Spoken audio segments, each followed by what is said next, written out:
सबसे पहले तो मैं धन्यवाद करूंगा कुलदीप जी का, जिन्होंने समय दिया यहाँ पर। क्योंकि देखो, आपका एक कार्यक्रम विशेष रूप से चला हुआ है।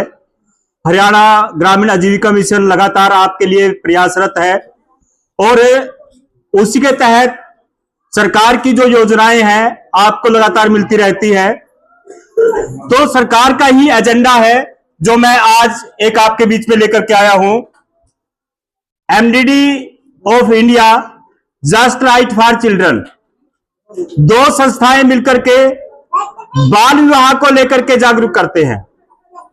बाल विवाह कहते किसको है? 18 साल से कम आयु की लड़की और 21 साल से कम आयु के लड़के की हम शादी नहीं कर सकते। यह कानूनी अपराध है। अगर कोई ऐसा करता है तो इसमें 2 साल की सजा और 1 लाख रुपए जुर्माने का प्रावधान है। यह तो है ही है, साथ में अपमान और नुकसान वो भी है। मान लो किसी परिवार में कोई शादी हो रही है और शादी वाले दिन, चाहे हमारे परिवार में बारात आई हुई है या जाने वाली है, कोई अधिकारी उस शादी को रुकवा दे आकर के, तो अपमान होगा नहीं होगा? उस परिवार की क्या स्थिति होगी जब उस शादी को रुकवाया जाता है?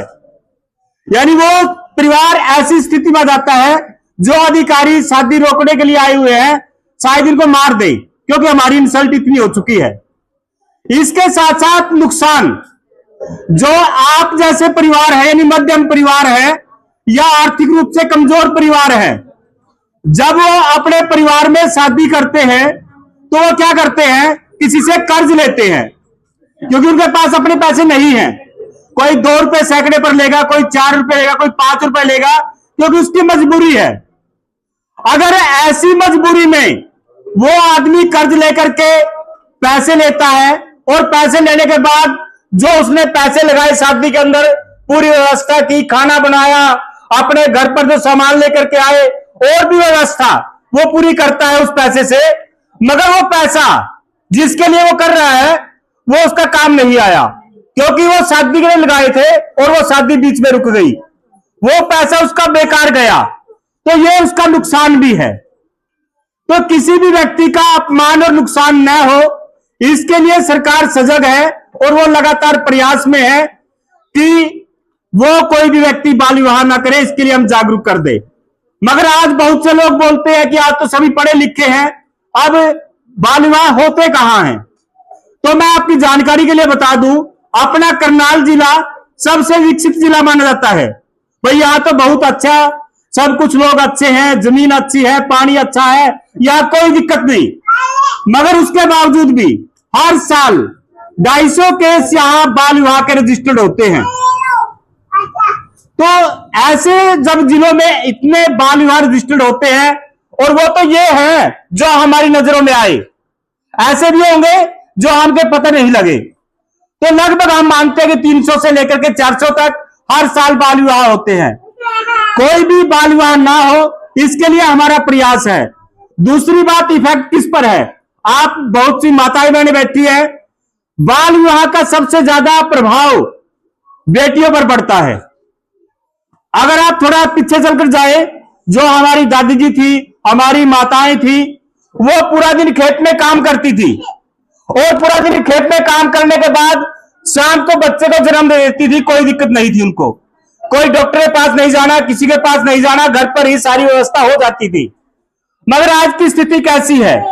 हमारे परिवार में जो बेटी या बहू आती है, तो जैसे ही शादी उसकी 18 या आज 22-25 साल की उम्र में करते हैं, करने के बाद जैसे ही वो गर्भवती होती है, तो जब हम डॉक्टर के पास लेकर के जाते हैं, डॉक्टर बोल देता है बेड रेस्ट करना है या ज्यादा काम नहीं करना, या समय समय पर ये इंजेक्शन लगवाने, अल्ट्रासाउंड करवाना। ऐसी परिस्थितियों में बहुत से काम आपको देखने को मिलते हैं अपने परिवारों के अंदर। एज पूरी है, उसके बावजूद भी डॉक्टर बोलता है बेड रेस्ट। अब आप सोचो, अगर 18 साल से कम आयु की व्यक्ति की हम शादी करवाएंगे तो उसका क्या हाल होगा? हमारा जो विश्व स्वास्थ्य संगठन ये बोलता है कि मातृत्व मृत्यु दर सबसे ज्यादा तभी होती है जब हम कम आयु में बेटी की शादी करते हैं। तो इसलिए हमारी बेटी को ऐसी कोई चीज भोगनी ना पड़े, हमारा सभी का प्रयास है। अगर आपके आसपास कोई बाल विवाह होता है तो आप उसकी जानकारी कहां दें? आप अपने गांव के सरपंच को दे सकते हैं, आंगनवाड़ी कार्यकर्ता है उसको दे सकते हैं, आशा वर्कर है आप उनको दे सकते हैं, कोई सामाजिक कार्यकर्ता है आप उनको दे सकते हैं। मगर कई बार स्थिति क्या होती है कि पता नहीं सरपंच के साथ, आंगनवाड़ी कार्यकर्ता के साथ, आशा वर्कर के साथ या सामाजिक कार्यकर्ता के साथ उस परिवार के रिलेशन अच्छे हों।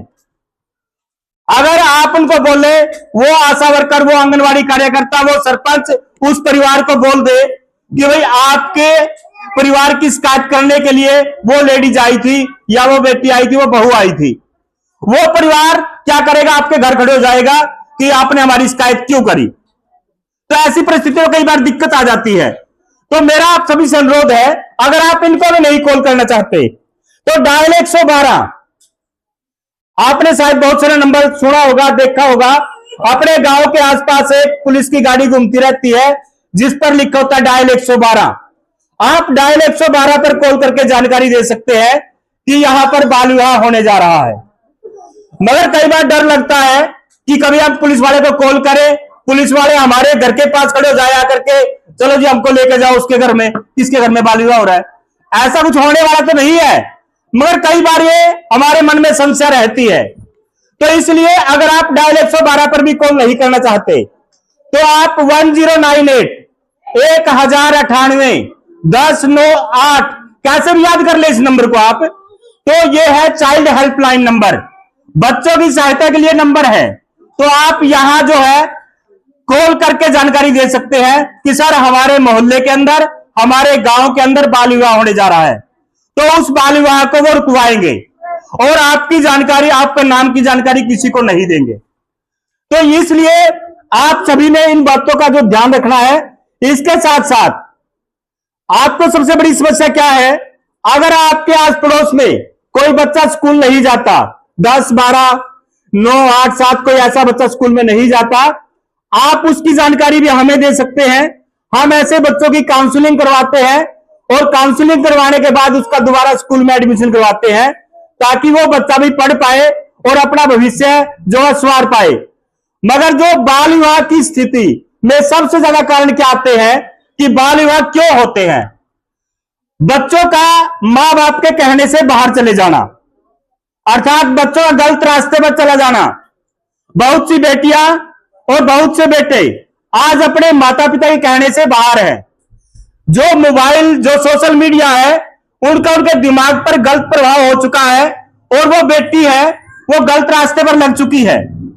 तो ऐसी परिस्थिति में मां बाप कई बार मजबूरी में ऐसा कर देते हैं कि इससे बेहतर तो यह है मैं अपनी बेटी की शादी कर दूं ताकि मेरा अपमान न हो।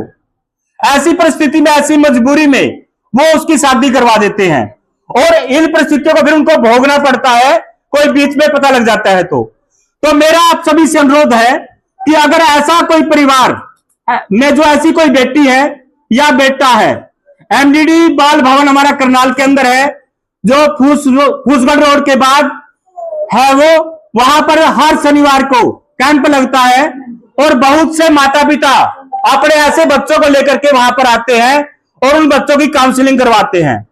अगर वहां पर भी आप नहीं लेकर जाना चाहते तो यहां आप हमें जानकारी दे सकते हैं और हम उस परिवार से बातचीत करके उस परिवार के बच्चों की काउंसलिंग करेंगे। आप उस परिवार को बोल सकते हैं कि आप अपने बच्चों की काउंसलिंग करवा लें। मगर दिक्कत एक है, अगर आप किसी परिवार को ऐसा बोल देंगे कि भाई आपका बेटा या आपकी बेटी ठीक नहीं है, आप इसकी काउंसलिंग करवा ले, हालांकि उस माता पिता को पता है कि हमारा बच्चा गलत रास्ते पर चला हुआ है, मगर उसके बावजूद भी वो माँ बाप मानने के लिए तैयार नहीं है।